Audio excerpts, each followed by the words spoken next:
계속해서 마가복음으로 말씀을 전하고 있는 가운데 사실 오늘의 본문을 만나고 이 본문을 피해야 하나 고민해 보기도 했습니다. 왜냐하면 헌금에 대한 말씀이기 때문입니다. 헌금이라는 주제는 늘 뜨거운 감자입니다. 자칫하면 시험에 들 수 있습니다. 게다가 최근에 교회를 처음으로 방문해 주시는 분들이 많으신데 혹시 오해하실까 걱정도 되는 겁니다. 그런데 말씀을 묵상하면서 오히려 그동안 교회 안에서 헌금에 대해 잘못 이해되어지고 또 오해되는 부분들을 바로잡고 정말 주님이 기뻐하시는 헌금이 무엇인지 함께 나누어야 한다는 생각이 들었습니다. 그래서 오늘 처음으로 헌금 설교를 합니다. 본문을 살펴보면서 참된 헌금의 의미에 대해 생각해 보려고 합니다. 마가복음 12장은 죽음을 앞에 놓고 계신 예수님과 제사장들, 바리새인들과의 사이에 숨막히는 정신적 싸움이 고조되던 시기입니다. 예수님께서 금요일에 십자가를 지셨다면 이날은 화요일에 해당하는 날이었습니다. 그런 숨막히는 긴장 속에서 예수님은 아무런 부담 없이 가볍고 홀가분한 마음으로 성전의 헌금궤 앞에 앉아 계셨습니다. 그리고 사람들이 성전에 들어가며 헌금하는 모습을 지켜보고 계셨습니다. 왜 바로 그 시간에 주님께서 거기에 앉아 계셨을까요? 주님 당시에는 성전 입구에 나팔 모양의 헌금함을 13개를 두었습니다. 예배하러 올라가는 사람들은 성전에 들어가면서 자유롭게 헌금을 했는데 그 당시 드리는 헌금에는 11조와 성전 유지비 그리고 예배를 위해서 드리는 헌금들이 있었습니다. 그러니까 일반적으로 헌금궤 앞에서는 제사장들이 서서 헌금하는 것을 감시했습니다. 그런데 이날만은 예수님께서 그 자리에 앉아 헌금하는 것을 지켜보고 계셨습니다. 주님이 보시는 앞에서 사람들은 제각기 헌금을 하고 들어갔습니다. 그런데 헌금하는 사람들 중에 예수님의 눈에 띈 한 사람이 있었습니다. 그 사람은 가난한 과부입니다. 여기서 가난하다라는 말은 헬라어로 푸토케입니다. 이 말은 구걸한다라는 푸토소라는 말에서 나온 말입니다. 그러니까 이 과부의 옷을 입은 행색이 마치 구걸하는 사람처럼 보였다는 말입니다. 그만큼 가난한 과부였습니다. 그녀가 바친 헌금도 2렙돈이었습니다. 한 렙돈은 아사리온의 8분의 1이니까 2렙돈은 4분의 1 아사리온입니다.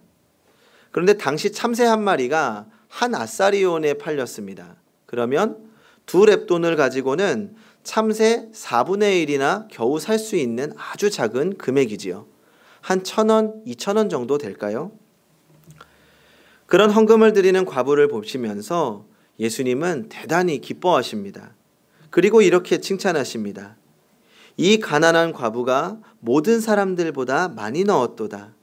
그들은 그 풍족한 중에 헌금을 넣었거니와 이 과부는 그 가난한 중에서 자기의 있는 바 생활비 전부를 넣었느니라. 사실 우리로서는 잘 이해가 되지 않는 말씀입니다. 그날 바친 사람들도 많았을 것이고 더 많이 드린 사람들도 있었을 텐데 예수님은 2렙돈을 바친 여인이 가장 많이 드렸다고 말씀하십니다. 오늘 마가복음에서는 제자들을 불러서 그들에게만 말씀하신 것으로 나와 있는데 이 누가복음을 보면 많은 사람들 앞에서 공개적으로 하신 것으로 나옵니다. 주님께서는 세상을 떠나시기 전에 제자들에게 헌금하는 정신을 바로 가르쳐 주시기 위해서 그랬던 것 같습니다. 그러면 먼저 우리가 생각해 보아야 할 문제가 있습니다. 헌금은 왜 하는 것일까요? 그리고 헌금하면 꼭 따라오는 질문이 있습니다. 11조는 꼭 해야 될까요? 예전에 CBS 성서학당에서 이문식 목사님이 11조에 대해 설명을 한 적이 있습니다. 제가 그 부분을 인용해서 나누어 보려고 합니다. 이렇게 설명합니다. 구약에는 11조의 개념이 있었습니다. 그런데 십계명에 의해서 하는 것이 아닙니다. 왜냐하면 창세기에 의해서 모세가 합니다. 그 당시 11조는 국세 개념이었습니다. 그 당시의 중근동은 국가 통치에 대한 반응으로 11조를 한 것입니다. 세금인 거죠. 그런데 아브라함은 소돔과 고모라 백성들을 구해내고 돌아와서 멜기세덱에게 11조를 합니다. 나는 하나님의 다스림을 받는 하나님의 백성입니다 라고 하는 통치에 대한 고백으로 11조를 합니다. 그러니까 헌금의 개념은 통치의 개념입니다. 하나님의 통치를 인정하는 고백입니다. 통치에 대한 고백의 형태가 구약에서는 11조로 있었던 것입니다. 신약 성경에는 11조라는 용어가 특별히 사도행전 이후 서신서에는 나오지 않습니다. 예수님의 복음서에는 나옵니다. 그것은 그 당시 복음서의 유대인 랍비들은 11조 문화가 종교세로 있었습니다.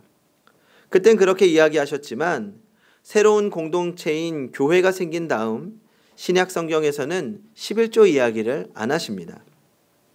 바울이나 이런 사람들의 11조 이야기가 없습니다. 그런데 이것을 어떻게 보는가 하면 11조는 신약 시대의 연보로 완성되었다라고 봅니다. 연보는 구제 헌금이라고 보시면 됩니다. 11조라는 형태보다 연보라는 형태로 그 안에 다 포괄된 것입니다. 그 안에 있는 거지요. 그 연보 안에서 11조라는 형태를 강조한 것은 후기입니다. 이 교회사에서 중세에 다시 율법주의로 돌아갈 때 교회에서 11조가 나왔습니다. 그리고 한국교회는 총회에서 11조를 결정했습니다. 우리 한국교회는 11조를 연보의 한 형태로 하자. 그 이유가 무엇이었을까요? 독일 교회나 영국 교회나 이런 국교회들은 세금으로 종교세를 내고 세금으로 목사님들에게 월급을 줍니다. 국가세이죠. 독일의 목사님들은 검사, 판사 시험 보는 것처럼 공무원입니다. 종교 공무원입니다. 그런데 국가와 결연하고 종교의 자유를 위해서 국가와 아무 관계없이 독립한 교회들이 있습니다. 대표적으로 미국으로 건너간 청교도들이 그랬습니다. 한국도 청교도 전통으로 국가로부터 목사 월급을 받지 않겠다. 교회 유지를 위한 세금을 안 받겠다 결정한 거죠. 그러면 어떻게 해야 합니까? 우리끼리 스스로 교회를 유지해야 합니다. 그래서 하나님의 통치를 인정하는 사람들끼리 따로 11조를 내자고 조선 예수교 장로회 총회에서 한국교회 전통으로 결론을 내렸습니다. 그리고 일제강점기를 지나면서 선교사들이 다 철수합니다. 지원이 끊긴 거죠. 그런 상황에서 성도들의 11조가 교회가 살아남을 수 있는 중요한 원인이 됩니다. 공동체를 유지하기 위해서는 물질이 필요합니다. 그래서 11조는 한국교회에서 긍정적인 역할을 했습니다. 종교의 자유, 교회의 자강, 스스로 교회를 유지할 수 있는 지속 가능성 있는 공동체가 된 것입니다. 그런데 문제는 그 11조를 이런 교회사적 전통과 교회의 아름다운 전통 속에서 교회의 회의를 통하여 정한 규례로 이해하면 좋은데 성경을 가져다 대서 11조 안 하면 도둑놈이다. 이런 억압적인 메시지를 주는 것은 성경 해석상 수긍하기가 어렵습니다. 구약의 11조에 대한 가르침이나 복음서의 11조에 대한 논쟁은 신약 성경의 연보를 통해서 완성되었다고 보고 성경의 어떤 특정 구절에 권위를 부여해서 해석하는 것은 옳지 않습니다. 11조는 교회사적으로 연보라는 개념을 통해서 이해해야 합니다. 그 이상의 권위를 부여하려고 억지로 성경을 해석하는 것은 큰 오류입니다. 여기까지가 이문식 목사님의 11조에 대한 설명입니다. 저도 동의하는 부분들이 있어서 성도님들께 소개해드렸습니다. 제가 전달하고자 하는 부분이 어떤 것인지 이해가 되셨는지 모르겠습니다. 단순한 11조의 문제가 아니라 헌금의 의미를 우리가 이해할 수 있기를 바란 것입니다. 헌금이란 연보의 형태로 공동체를 유지하고 서로를 돕기 위해서 꼭 필요한 부분이라는 것입니다. 그러나 우리는 여기서 헌금의 더 중요하고 본질적인 의미를 찾아내어야 합니다. 그래서 오늘 본문의 주님을 생각해 보려고 합니다. 41절 말씀을 같이 한번 읽어보겠습니다. 41절 시작. 예수께서 헌금함을 대하여 앉으사 무리가 어떻게 헌금함에 돈 넣는가를 보실세 여러 부자는 많이 넣는데. 먼저 오늘 말씀의 초점은 예수님께서 헌금의 주인으로 헌금궤 앞에 앉아 계셨다는 것입니다. 이렇게 보면 헌금은 주님께서 받으시는 것이고 헌금은 우리가 개인적으로 주님께 드리는 선물입니다. 비그리스도인들이 교회에 대해서 가장 많은 오해를 하는 부분이 있습니다. 헌금을 이 목사님이 다 가져간다고 생각합니다. 개인적으로 가장 억울한 부분이죠. 제가 그런 질문을 받을 때마다 늘 이렇게 대답합니다. 그건 잘 몰라서 그래. 만약 그러면 내가 지금 떼부자가 되었게 이 차 안 타고 다니지 라고 이야기합니다. 그리고 교회에서 예산을 어떻게 세우는지, 그리고 또 그 헌금을 사용하기 위해서 어떤 회의를 거치고 절차를 거치는지 그 과정들을 자세하게 소개합니다. 그러면 처음 듣는 친구들이 굉장히 많습니다. 많은 사람들이 헌금을 내면 목사가 가져가고 또 어떤 교회의 이익을 위해서 사용한다고 생각하는 사람들이 많습니다. 이것은 비그리스도인들 뿐만 아닙니다. 헌금도 늘 드리다 보면 교회 앞에 드리기 때문에 교회에 드리는 것이라고 생각하기가 쉽습니다. 그러나 헌금의 기본 정신은 어떤 사람을 보고 드리는 것도 아니고 교회에 드리는 것도 아닙니다. 성경에서 말하는 헌금의 정신, 바로 헌금의 주인이신 예수님께 드리는 것입니다. 다른 면에서 말하면 주님께서 직접 헌금을 받으신다는 말입니다. 성도 여러분, 헌금의 현실적인 목적은 교회를 유지하고 공동체를 바로 세우는 데 사용되는 것입니다. 그러나 만약 공동체를 유지하기 위한 재정으로만 생각한다면 동아리 모임의 회비와 다를 것이 없습니다. 예수님은 동아리 회장이 아니십니다. 우리의 주님이시며 우리의 전부이십니다. 헌금은 통치에 대한 고백입니다. 우리가 누리고 있는 모든 것이 주님의 것이며 나는 주님의 것입니다. 라는 고백입니다. 하나님 나라의 백성이 하나님의 통치하심을 인정하는 시간입니다. 다음에 생각해야 될 것은 이 과부를 보고 하신 주님의 말씀입니다. 우리 43절을 같이 한번 읽어보겠습니다. 43절 시작. 예수께서 제자들을 불러다가 이르시되 내가 진실로 너희에게 이르노니 이 가난한 과부는 헌금함에 없는 모든 사람보다 많이 넣었도다.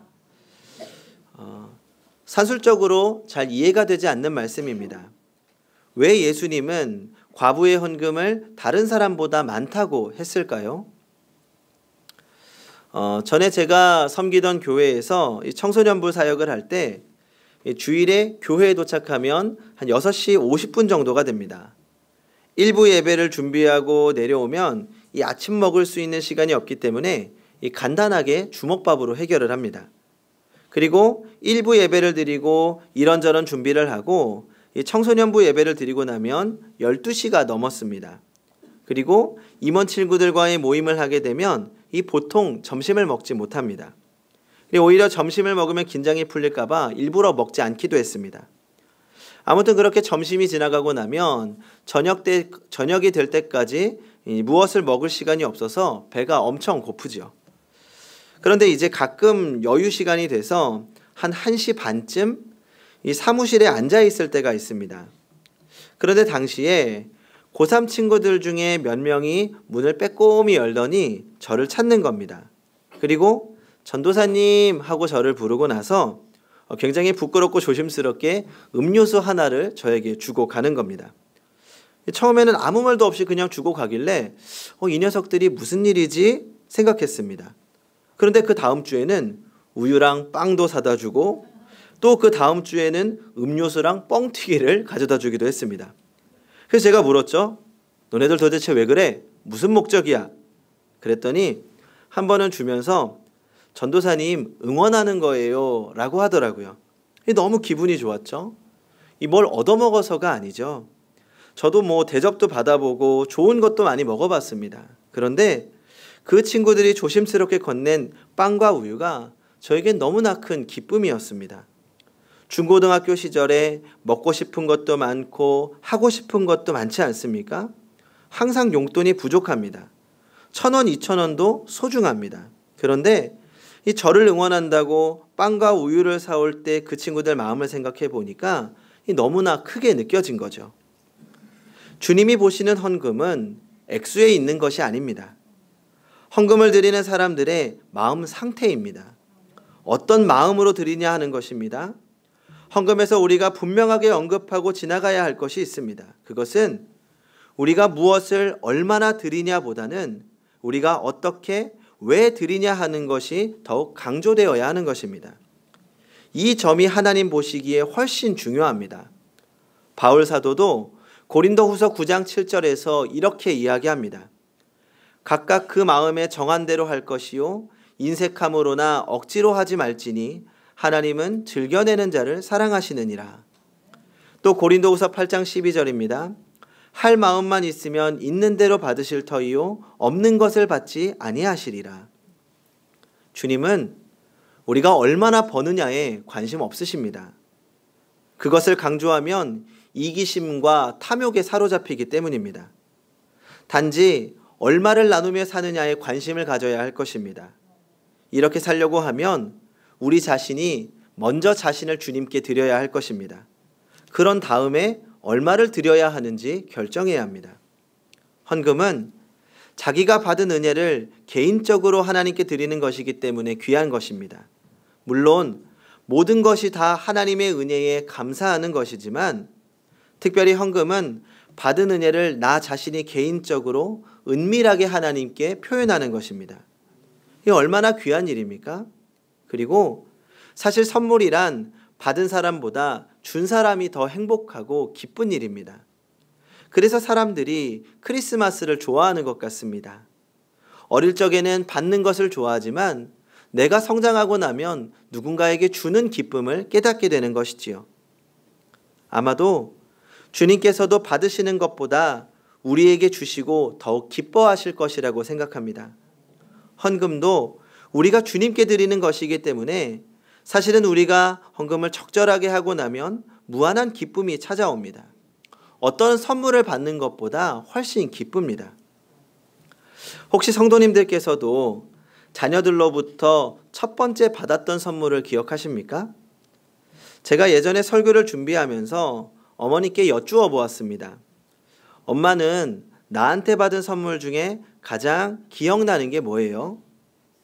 사실 전 어머니가 제가 환갑 때 보내드린 유럽 여행이라고 하실 줄 알았습니다.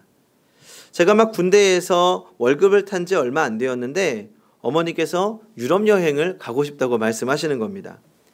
그런데 비행기 싹만 300만 원이었기 때문에 당시 이제 월급이 얼마 안 되는 저로서는 고민이 되었죠. 그런데 이제 나이도 많으시고 더 시간이 지나면 못 가실 것 같아서 큰 마음을 먹고 선물해 드렸습니다. 그래서 저는 어머니가 가장 기억나는 선물이 그것이 아닐까 생각했습니다. 그런데 어머니의 대답은 의외의 대답이었습니다. 제가 초등학교 5학년 때 동생과 함께 용돈을 모아서 어머니께 2만 원을 드린 적이 있습니다. 부모님의 결혼 기념일이었는데 이 영화라도 보시라고 드린 것이었습니다. 그런데 어머니는 그게 가장 기억에 남는다고 하시더라고요.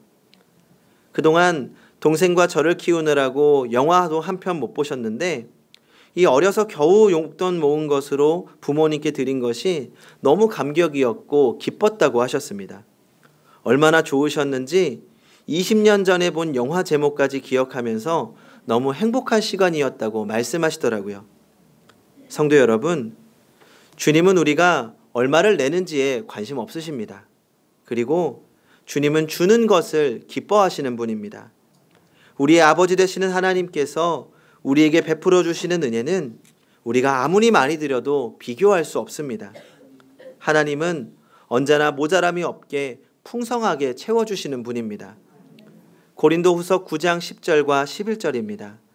심는 자에게 씨와 먹을 양식을 주시는 이가 너희 심을 것을 주사 풍성하게 하시고 너희 의의 열매를 더하게 하시리니 너희가 모든 일에 부요하여 너그럽게 연보를 함은 저희로 우리로 말미암아 하나님께 감사하게 하는 것이라.